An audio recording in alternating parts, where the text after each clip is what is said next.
Hello everyone, I'm Dr.林Seng, the nephrologist from Pantai Hospital Ampang. Today we'll be talking about chronic kidney diseases. I think a lot of people would like to know what is CKD, or we call it CKD in particular.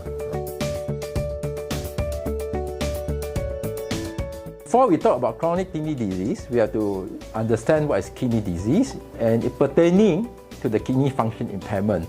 Right, we have two distinct features. One is acute kidney disease or acute kidney failure. Nowadays we tend to call it acute kidney injury, whereas the other scenario is a chronic kidney diseases, is a chronic kidney failure. So acute kidney injury or acute renal failure is totally different thing. It can just happen totally suddenly. Like for example, 2 weeks ago my kidney function can be totally normal. Then suddenly for whatever reason, I go to see doctor, check the blood test.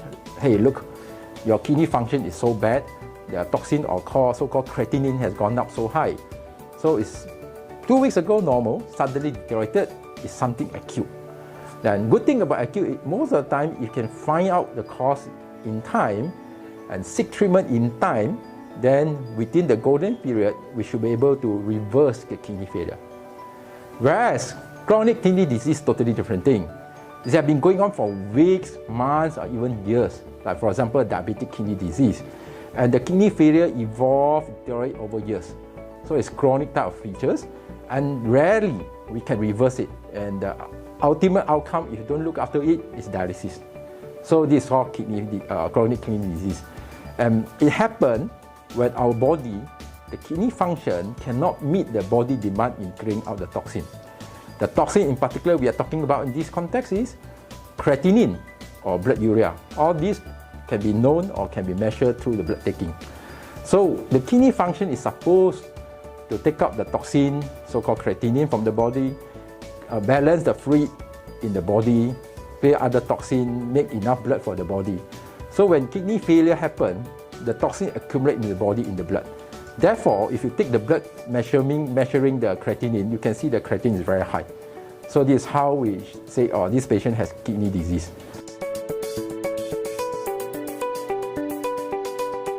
Before we talk about the symptoms and signs, we have to know what are the functions of kidney. So kidney main function is to clear the toxins from the body, to maintain the fluid balance in the body, and generate certain hormone we call erythropoietin to stimulate the bone marrow to make enough blood to help our body to function.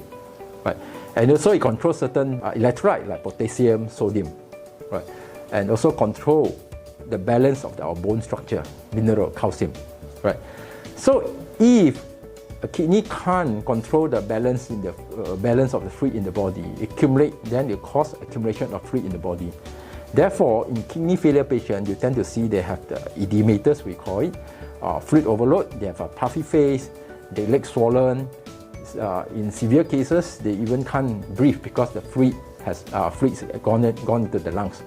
So this is one of the symptoms. They tend to they look pale. They tired easily. They can't even take few flights of staircase. They pant quite often. And if leave it untreated or unattended, the toxin have been climb up further and start causing vomiting, loss of appetite, sleep disturbances. Then some even severe, they become very sick, drowsy, coma. Some even can throw a fit. So these are the common signs and symptoms of kidney diseases. But mind you, that is the late stage of kidney disease. Stage 2, stage 3, even stage 4 kidney disease may not show any symptoms. So I would advise, don't wait until symptoms to suspect kidney disease. A lot of kidney disease at the stage 1, 2, 3, even 4 may not have symptoms at all. So when have symptoms may not be the good stage to diagnose. It can be very late. So you have to take note of the urine. Certain color change of urine, for example, tea color urine, don't have to be blood, flying blood. Just a tea color change is significant. And the bubble in the urine also significant. So should you notice all these changes in the urine, better look for a nephrologist or even doctors nearby, family doctors, to seek for help.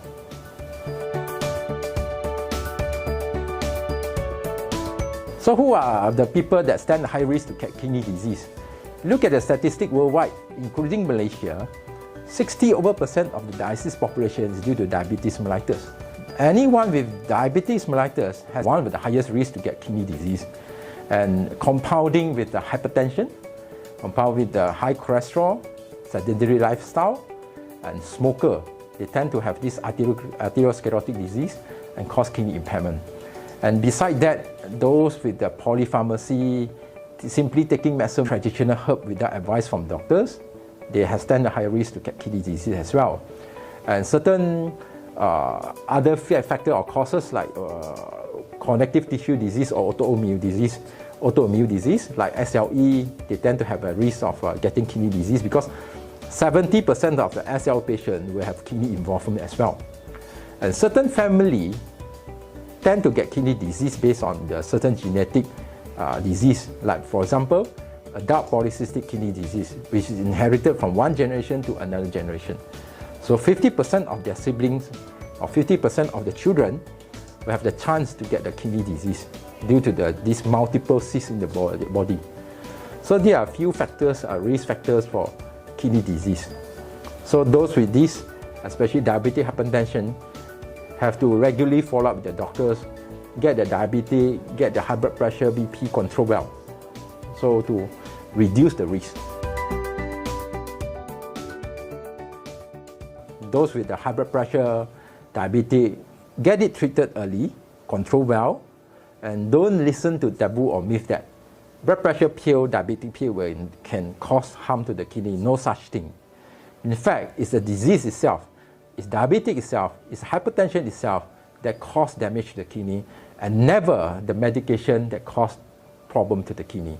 In fact, the medication for diabetes, medication for hypertension protect kidney because it control your diabetes, it control your hypertension, it directly helps your kidney prevent it from deteriorating or prevent it from damage. So treatment of the diabetic, treatment of hypertension is the mainstay of the prevention. And try to avoid polypharmacy. Don't simply take any medicine, be it Western medicine or traditional medicine. Then avoid too frequent injection of a painkiller, because painkiller impose a risk of the kidney damage as well. And to avoid recurrent stone, to avoid recurrent urinary tract infection, try to avoid drink enough water every day, and don't hold your bladder to avoid recurrent infection, especially for a lady. Medical checkup is very important. As I mentioned earlier, most of the kidney disease at the early stage, even stage 4, may not have symptoms. The only way to detect early stage of kidney disease is through medical checkup. Medical checkup, we usually do a blood test, we do a urine test, and to some extent, we may have to do ultrasound of the kidney as the part of the routine check for kidney disease. So medical checkup is very important. And I mentioned earlier, smoking is one of the risk factors for kidney disease. So for those smokers, please stop smoking immediately, because smoking not only causes kidney failure, but also increase the risk of the heart disease, stroke, and vascular disease as well. At this point of time, these are the few prevention that we can adopt and stay healthy.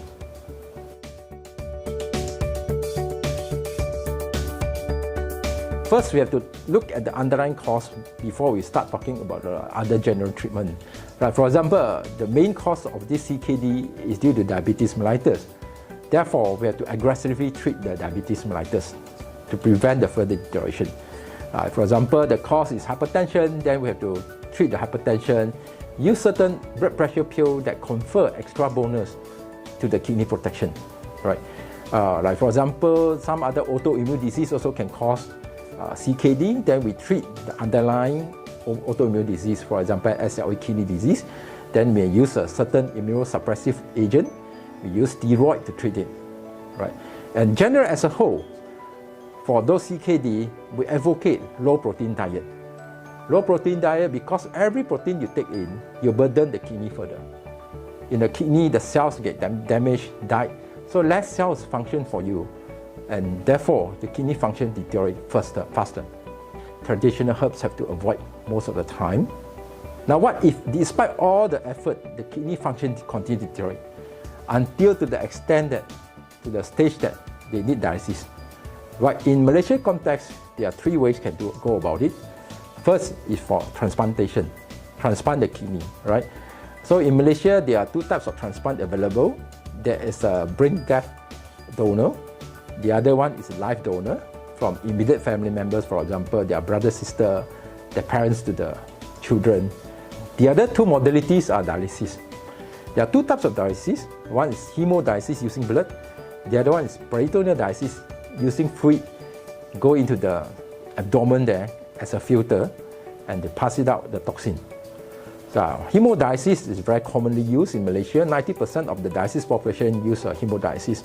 Generally speaking, the patient will go to the dialysis center 3 times a week, each time 4 hours.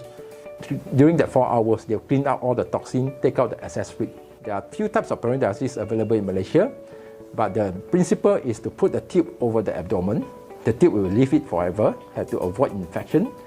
And like for example, CAPD, continuous ambulatory peritoneal dialysis, the patient will do the dialysis 4 times a day, every day at home. So during that 4 times each time, the patient will exchange the fluid, put 2 liter new fluid into the abdomen, leave it, 6 hours later, drain it out by gravity. Then after that, put a new bag of dialysis fluid inside there. In this process, the fluid will absorb the toxin from the body, absorb the excess fluid in the body, stay in the abdomen, wait for 6 hours later, drain it out. This they have to do it 365 days, 4 times a day. So these are the treatment modality available for those end-stage kidney disease, or we call it stage 5 kidney disease.